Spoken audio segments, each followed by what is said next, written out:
North-South Commuter Railway System is a flagship project of the government under the Build, Build, Build program. It is the largest railway project in the Philippines to date.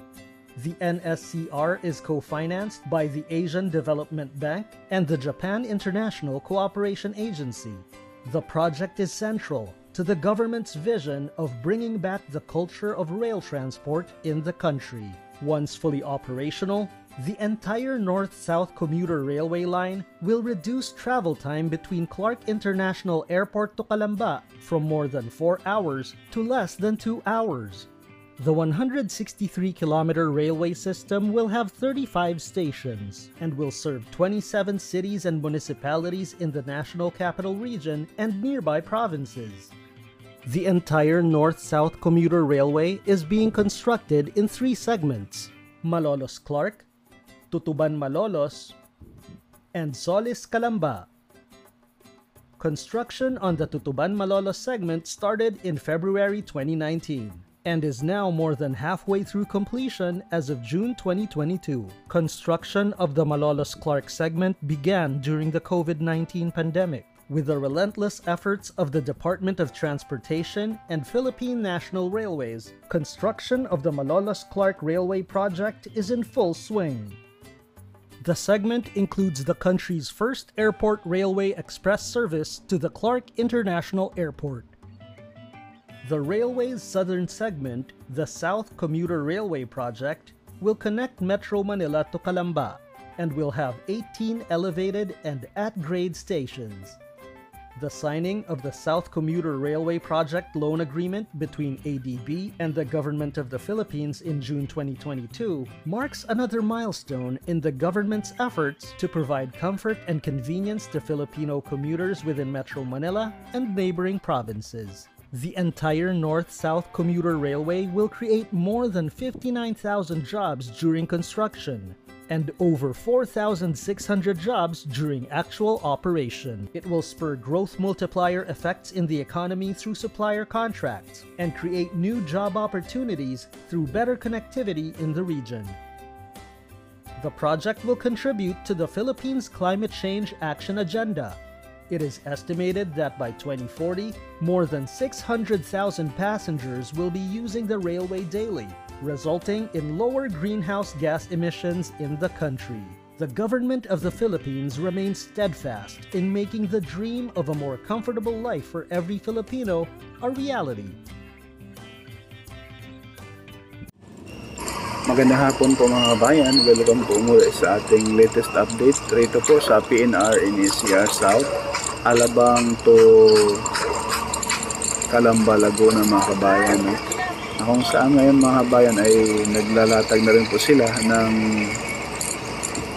bakod. Yung na-upload natin nung isang araw ay naglalatag na po sila ng bakod sa bandang Cabuyao to Banlik. At dito po atin pong binalikan itong Calamba to Barangay Putatan kung ano na po ang latest update.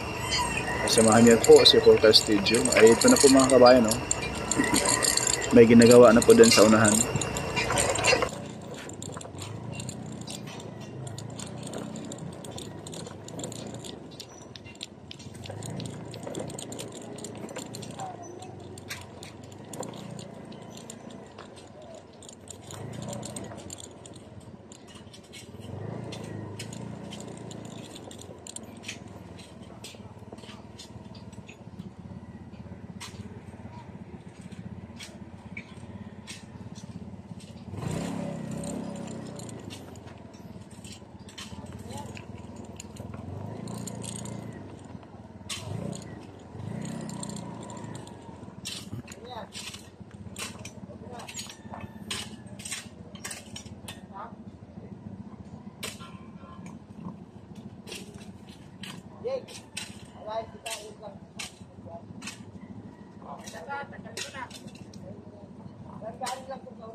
Kuya, boss, babaklasin ha?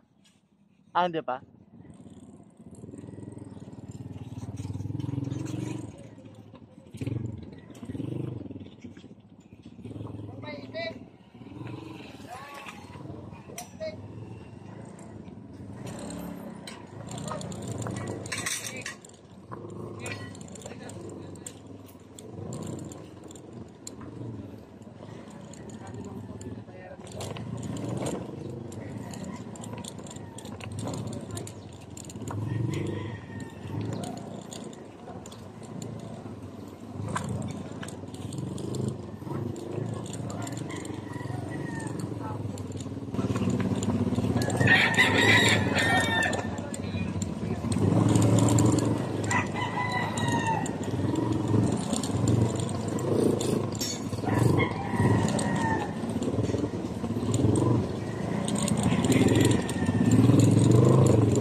Ayan na po mga kabayan yung old Alabang Station mga bayan, kung saan ay maging elevated na po itong Alabang Station.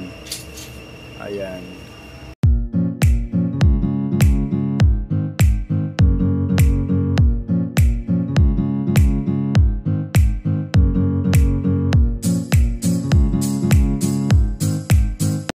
Ayan po mga kabayan, yung baba natin, dyan po yung unang groundbreaking dito po sa mismong tapat ng Santa Rosa Sports Complex mga kabayan, na kung saan magkakaroon po ng isang station dito na Santa Rosa Station mga kabayan, dito sa area na ito. Yan.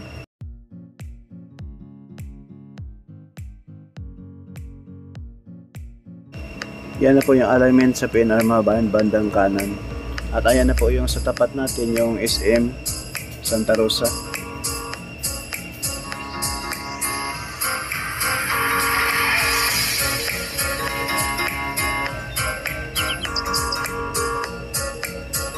Ayan yung baba natin. Ayan na po yung sports complex.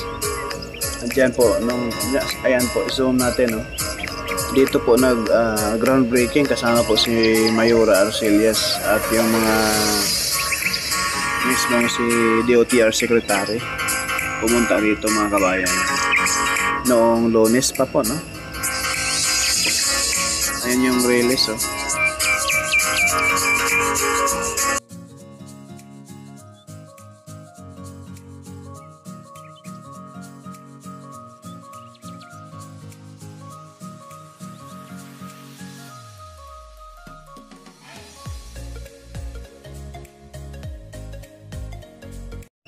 Dito sa area na to mga bayan, sa area ng Santa Rosa City ay wala pa pong naglilinis pa lang po doon sa mismong old station at dito po sa mismong tapat ng Santa Rosa Sports Complex.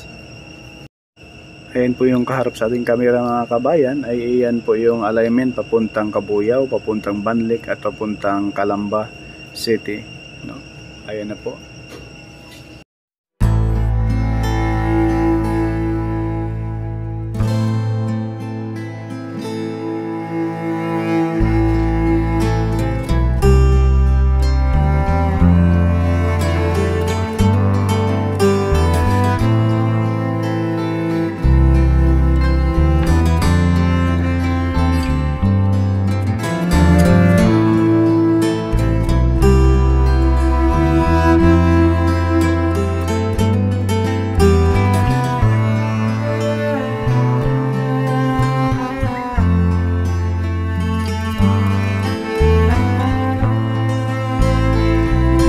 Mga kabayan, ay andyan na po yung Calamba Old Station sa unahan.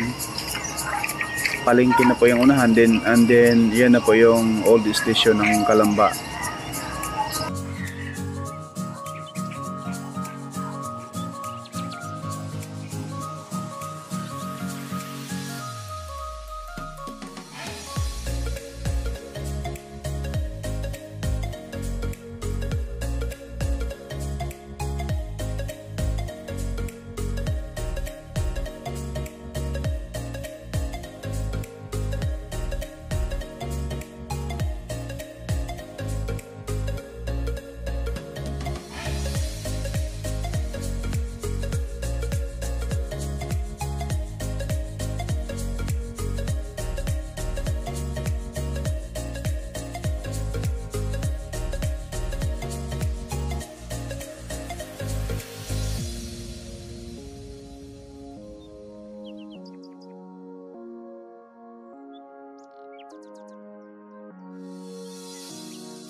Yan yung diversion road mga kabayan, yung tagos po yan sa South Luzon Expressway at mismong Calax yung dulo.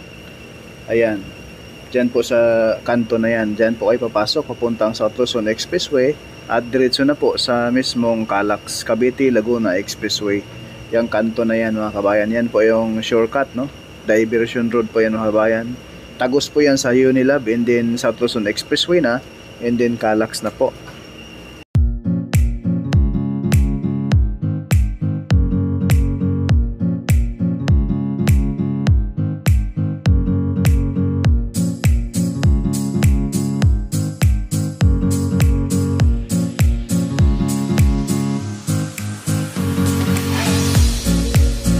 Ayan na po yung SM Santa Rosa mga kabayan.